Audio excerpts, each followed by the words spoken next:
नमस्कार, आप देख रहे हैं द बिहार टॉप। मैं हूं आदेशपुरी।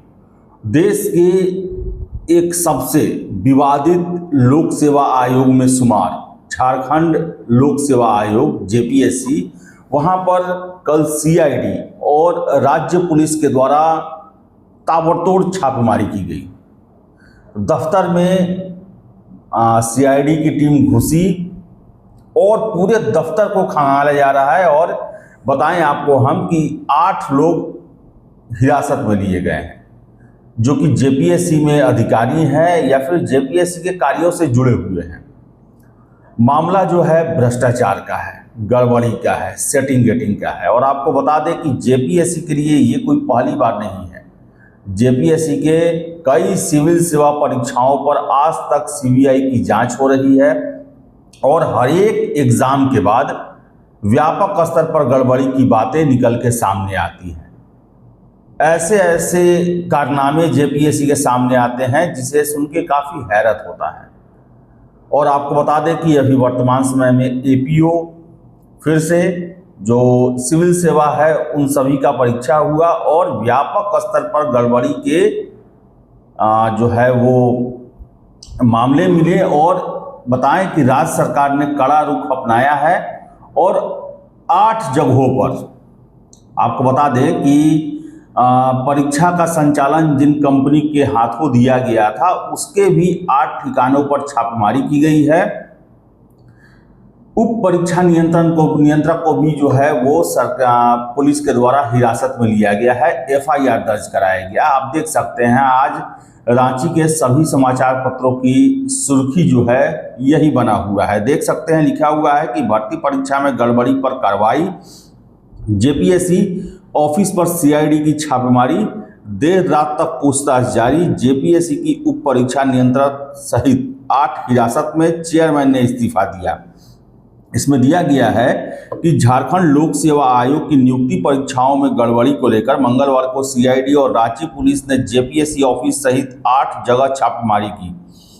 टीम ने परीक्षा संचालित करने वाली agency TSR data processing private limited के ठिकानों को भी खंगाला। फिर जेपीएससी की उप परीक्षा नियंत्रक श्वेता गुप्ता और डेटा एंट्री प्रोग्रामिंग और परीक्षा मैनेजमेंट से जुड़े 8 लोगों को हिरासत में लिया गया। टीडीपीएल के ऑफिस को भी सील कर दिया गया। इस बीच देर शाम जेपीएससी के चेयरमैन एल ख्यांगते ने इस्तीफा दे दिया। हालांकि इस्तीफे की आधिकारिक पुष्टि नहीं की गई है। छापेमारी की कार्रवाई बुधवार को भी जारी रहेगी। मुख्यमंत्री हेमंत सोरेन खुद पूरे मामले की मॉनिटरिंग कर रहे हैं। इसमें जो मामला आ रहा है वो मामला ये है कि विवाद कैसे बढ़ा। 20 जून 2026 को एपीओ भर्ती परीक्षा का परिणाम जारी हुआ। आयोग के 2 सदस्यों ने परीक्षा एजेंसी की कार्यप्रणाली पर सवाल उठाते हुए रिजल्ट पर हस्ताक्षर नहीं किए। इसके बाद चयन प्रक्रिया पर सवाल उठने लगा। फिर से 2 जुलाई 2026 को 14वीं संयुक्त सिविल सेवा प्रारंभिक परीक्षा का परिणाम जारी हुआ। आयोग के 3 सदस्यों ने रिजल्ट पर हस्ताक्षर नहीं किए। इससे विवाद और गहरा गया। रिजल्ट के साथ कट ऑफ सार्वजनिक न करने पर अभ्यर्थियों ने आपत्ति जताई। अब परीक्षा संचालन करने वाली जो एजेंसी है वो यूपी में ब्लैकलिस्टेड होने के बाद भी काम दिया गया। ऐसे में छापेमारी की कार्रवाई जो है वो सामने आई है। आपको बता दें कि जो गड़बड़ी की तरफ इशारा हो रहा है उसमें दिया गया है समाचार पत्र में कि पूरी परीक्षा प्रक्रिया एक निजी एजेंसी के हवाले करना निष्पक्षता के मानकों के अनुरूप नहीं है। जब आवेदन, प्रश्न पत्र, ओएमआर, स्कैनिंग, स्क्रीनिंग, मार्किंग और रिजल्ट प्रोसेसिंग तक एक ही एजेंसी के पास है तो गड़बड़ी कैसे पकड़ी जाएगी।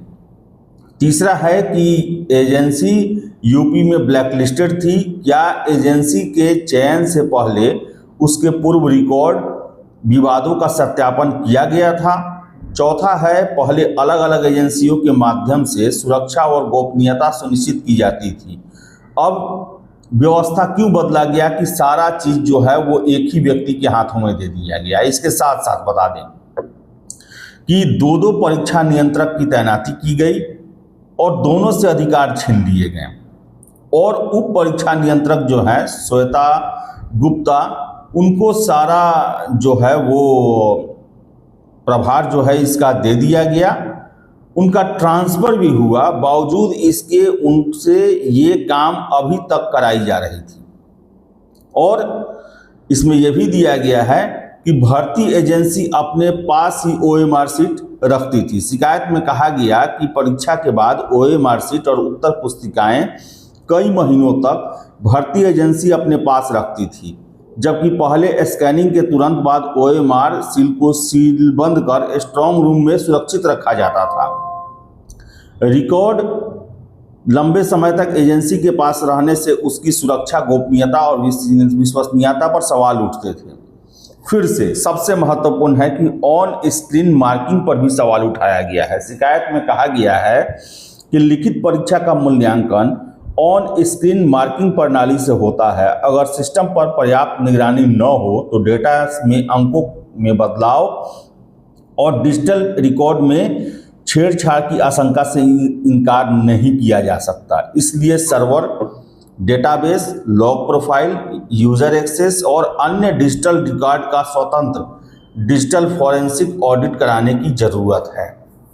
तो ये है जेपीएससी का मामला। इतना बड़ा कार्रवाई आज तक किसी सरकार के द्वारा अपने लोक सेवा आयोग के दफ्तर में नहीं किया गया होगा।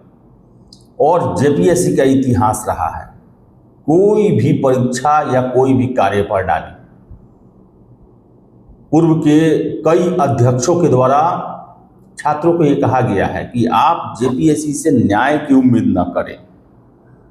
और जो इनका कार्यप्रणाली है, ये आयोग कभी लगा ही नहीं कि ये भर्ती के लिए है। ये भर्ती के नाम पर सीटों के बंदरबाट के लिए जो है इसका गठन हुआ है। और अंत में अब सरकार भी अजीज आ चुकी है और सीएम के द्वारा ही जेपीएससी के कार्यप्रणाली को लेकर धावा बोला गया। और देखिए आगे क्या क्या होता है, लेकिन इतना तय है कि बहुत सारे लोग इसमें फंसेंगे, बहुत सारे लोग इसमें जाएंगे। और जेपीएससी को कम से कम साफ सुथरा रखने के लिए, समय से परीक्षा हो, पारदर्शी तरीके से हो, ईमानदारी से हो, ये करना काफ़ी आवश्यक था। और जो कंपनियों का हस्तक्षेप बढ़ते जा रहा है उस पर भी लगाम लगाना जरूरी है। ऑन स्क्रीन मार्किंग को लेकर बिहार में भी प्रश्न उठते हैं और झारखंड में भी इसको लेकर बहुत ज़्यादा प्रश्न उठ रहे हैं कि इसी में हेरफेर किया गया है। इसमें जो है वो हेरफेर करना आसान है। तो चलिए अब देखिए अब आगे क्या होता है। आशा करेंगे कि इस बड़े कार्रवाई के बाद जेपीएससी के कार्यों में सुधार आएगा और पारदर्शिता बनेगी। आपकी क्या राय है? कमेंट बॉक्स खुला हुआ है। वीडियो पसंद आए लाइक शेयर करें। हमारे चैनल द बिहार टॉप को सब्सक्राइब जरूर कर लें। धन्यवाद।